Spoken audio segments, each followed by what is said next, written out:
ధ్వని ఎంత మాత్రము వినపడలేదు. అక్కడ ఆ గోడ నిర్మించేటప్పుడు, అక్కడ పైకప్పు సరళపు మాలతో ఆ గది నిర్మించేటప్పుడు ఆ రాయి వలన ఎలాంటి డిస్టర్బెన్స్ లేదు.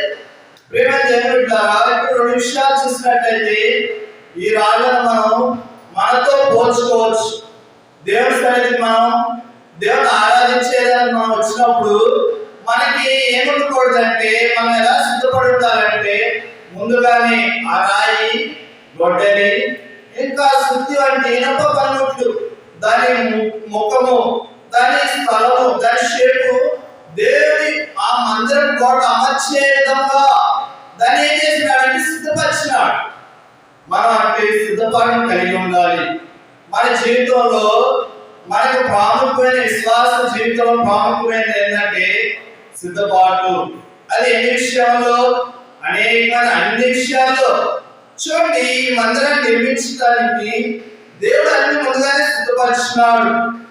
చూడండి, చూసినట్లయితే 19వ వచనాన్ని మళ్ళా మనం చదువుకుంటే, యెహోవా నిబంధన మందసం ఉంచుటకై మందిర లోపల గర్భాలయం సిద్ధపరిచెను. చూడండి ప్రియులారా, ఆ గర్భాలయం ఎందుకు సిద్ధపరిచినాడు? యెహోవా నిబంధన మందసం ఉంచుటకై. అతి పరిశుద్ధ స్థలము ఒకప్పుడు అది సిద్ధపడక మునుపు, అది దాన్ని నిర్మించక మునుపు, దేవుడు దాన్ని ఎంచుకోవడం మునుపు ఎలా ఉందంటే అది తీసివేయబడినదిగా. దాన్ని ఎవరు ఏర్పాటు చేసుకోలేదు, దాన్ని ఎవరు తీసుకోలేదు, కానీ తీసివేయబడింది. ఆ స్థలాన్ని దేవుడు కోరుకొని ఆ స్థలాన్ని నిర్ణయించి ఆ స్థలాన్ని సిద్ధపరచుకొని యెహోవా నిబంధన మందసం ఉంచుటకై అతి పరిశుద్ధ స్థలంగా ఏర్పాటు చేసుకున్నాడు. చూడండి, మనం చూసినట్లయితే ఈ అతి పరిశుద్ధ స్థలము యెహోవా నిబంధన మందసాన్ని రెండింటితో పోల్చుకోవచ్చు. ఇర్మియా గ్రంథము 17వ అధ్యాయము చూసినట్లయితే, ఇర్మియా గ్రంథము 17వ అధ్యాయము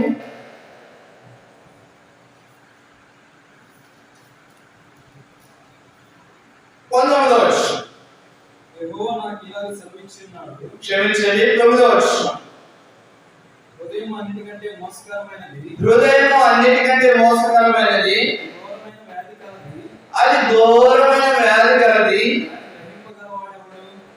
చూడండి ప్రియులారా, ఇక్కడ మనం చూసినట్లయితే ఇర్మియా గ్రంథము 17వ అధ్యాయం 9వ వచనంలో మన హృదయం ఎలాంటిదంటే అది ఘోరమైన వ్యాధి కలది. దేవుడు యెహోవా నిబంధన మందసం ఉంచుటకై ఆ స్థలాన్ని, ఆ మందిరాన్ని, ఆ గదిని, అతి పరిశుద్ధ స్థలాన్ని సిద్ధపరిచినాడు. అలాగే దేవుడిని మనం ఆరాధించుకున్నప్పుడు మన హృదయాన్ని ఏం చేయాలంటే సిద్ధపరచుకోవాలి. దేవుడి వేడితోనైతే సరళపు మానులతో, అనగా దేవదార మానులతో అది ఎలా అలంకరించబడిందో, ఎలా నిర్మించబడిందో, ఎలా సిద్ధపరచబడిందో అలాగనే మన హృదయాన్ని మనం సిద్ధపరచుకొని దేవుడి సన్నిధికి ఆరాధించుకోవడమే రావాలి. ఈ అతి పరిశుద్ధ స్థలము అనగా ఆ స్థలానికి దేవుడు ఆ ప్రత్యేక ఇవ్వకమునుపు అది ఎంతో ఘోరమైనది. ఆ స్థలము, ఆ ప్రదేశము దేవుడు దాన్ని ఏం చేసినాడంటే పరిశుద్ధపరిచినాడు. ఎందుకంటే ఆ నిబంధన మందసం ఉంచుటకై. అలాగే ప్రేమ దేవుడారా, మనల్ని కూడా మన హృదయాన్ని దేవుడు పరిశుద్ధపరుస్తాడు. మనలో దేవుడి ఆజ్ఞను మన హృదయంలో ఉంచుకోవడానికై దేవుడు దాన్ని ఏం చేసినాడంటే పరిశుద్ధపరిచినాడు. చూడండి, ఆ విషయాన్ని ఇర్మియా గ్రంథంలో మనం చూస్తాము.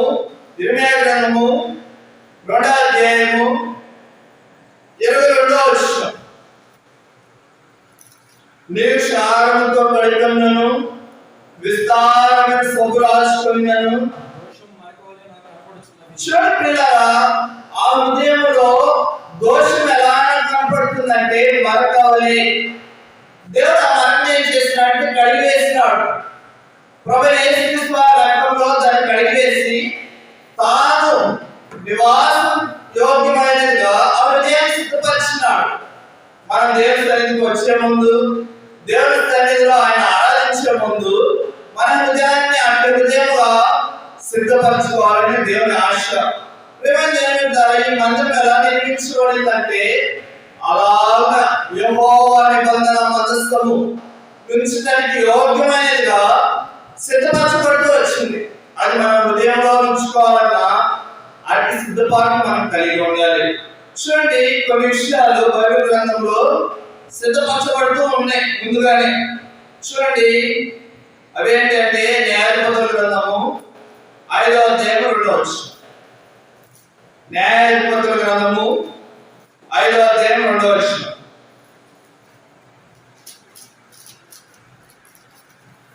ఆ దినమున దెబోరాయు అభినయం కుమారుడైన బారాకి కీర్తన పాడిరి. ఇశ్రాయేలు యుద్ధశాలులు ధైర్యం కనపరిచి ప్రజలు సంతోషముగా సిద్ధపడిరి. యెహోవాను స్తుతించుడి. ఎందుకు ప్రజలు సంతోషంగా సిద్ధపడిరి? ఎందుకంటే ఆయన స్తుతించేదానికి, ఆయన ఇశ్రాయేలు చేసిన కార్యమును యుద్ధశాలు ఏం చేసినారంటే ఆ దినమున దెబోరాయు ప్రవక్త ఇశ్రాయేలు అందరూ విజయాన్ని దేవుడు అనుగ్రహించినందుకై ఆ ధైర్యశాలులు, చూడండి అవసరం మనం చదివినట్లయితే ఇశ్రాయేలు యుద్ధశాలులు యుద్ధంలో ఏం చేసినారంటే ధైర్యాన్ని కనపరుస్తూ వచ్చినారు. దేవుడు అటు ధైర్యం వారికి ఇచ్చినాడు, యుద్ధంలో విజయాన్ని అనుగ్రహించినాడు. అందుకే ప్రజలు సంతోషంగా సిద్ధపడ్డారు. ఎందుకంటే ఆయన స్తుతించేదానికి.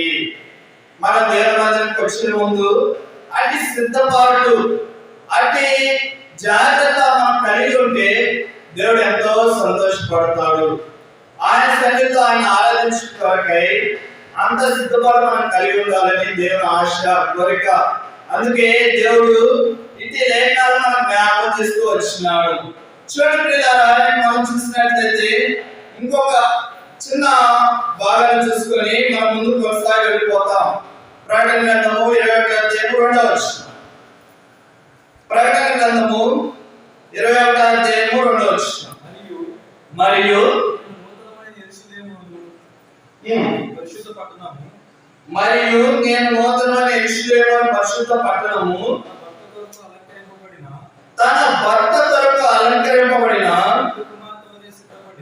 పెళ్లి కుమార్తె వలె సిద్ధపడి. చూడండి, ఇక్కడ మనం చూసినట్లయితే సిద్ధపడి, ఇక్కడ ఆ 21వ అధ్యాయం 2వ వచనంలో చూసినట్లయితే మరియు నేను నూతనమైన యెరూషలేము ఆ పరిశుద్ధ పట్టణము తన భర్త కొరకు అలంకరింపబడిన పెళ్లి కుమార్తె వలె సిద్ధపడి. మనం మొదట చూస్తూ వచ్చినాం, అతి పరిశుద్ధ స్థలం నిర్మింపబడింది, సిద్ధపరచబడింది యెహోవా నిబంధన మందసం ఉంచుటకై. రెండో విషయాన్ని చూస్తూ వచ్చినాం, ఆ మందిరం యొక్క గోడలు కట్టుటకై ముందుగా సిద్ధపరిచిన రాళ్ళు. మూడో విషయాన్ని మనం చూస్తూ వచ్చినట్లయితే పెళ్లి కుమార్తె అలంకరింపబడిన, అనగా ముందుగా సిద్ధపరచబడిన ఆభరణాలతో అలంకరింపబడింది. తన యజమాని కొరకై, తన భర్త కొరకై ఆ స్త్రీ ఏం చేస్తుందంటే ముందుగా సిద్ధపడి తన భర్త కొరకై ఎదురు చూస్తూ ఉంది. మన జీవితాల్లో ముందుగా సిద్ధపరచబడిన అలంకారము, అవి మనం దేవుని సన్నిధికి వచ్చేటప్పుడు ఏం చేయాలంటే అలంకరించుకొని రావాలి. నీ యజమాని అదుపు వెళ్ళేటప్పుడు నువ్వు ఎంత ఆకర్షణీయంగా, ఎంత అలంకారంగా దేవుడిని కోరుకున్నాడో, ఎలా ఉండాలని దేవుడు ఆశపడుతూ వచ్చినాడో అలాంటి అలంకారం కలిగి దేవుడి సన్నిధికి రావాలి, సిద్ధపడి రావాలి. ఆ సిద్ధపాటు నీలో ఉంటే దేవుడు నిన్ను బట్టి తాను ఆనందించే విధంగా దేవుడు ఉంటూ ఉంటాడు. ఎస్తేరును బట్టి ఆ రాజు ఎలా ఆనందించినాడు, ఆమె అలంకారాన్ని బట్టి, నీ అలంకారాన్ని బట్టి కూడా, నువ్వు సిద్ధపడిన అలంకారాన్ని బట్టి దేవుడు దేవుని సన్నిధిలో నిన్ను బట్టి ఆనందించేవాడుగా, నిన్ను బట్టి సాటిస్ఫై అయ్యేవాడుగా ఆయన ఉంటూ ఉండాలి. అలా ఉండాలనేది దేవుడి ప్రణాళిక. అందుకే దేవుడి లేఖనాలు మనం జ్ఞాపకం చేస్తూ వచ్చినాడు. ప్రియమైన సహోదరి సహోదరుడా, చూసినట్లయితే మనం దేవుడి లేఖనాల ప్రకారము మనం ఎలా సిద్ధపడి ఉండాలో దేవుడు జ్ఞాపకం చేస్తూ వచ్చినాడు. అటు వారిని ఉండాలని దేవుని ఉద్దేశం. దేవుడి వాక్యాన్ని దీవించునుగా.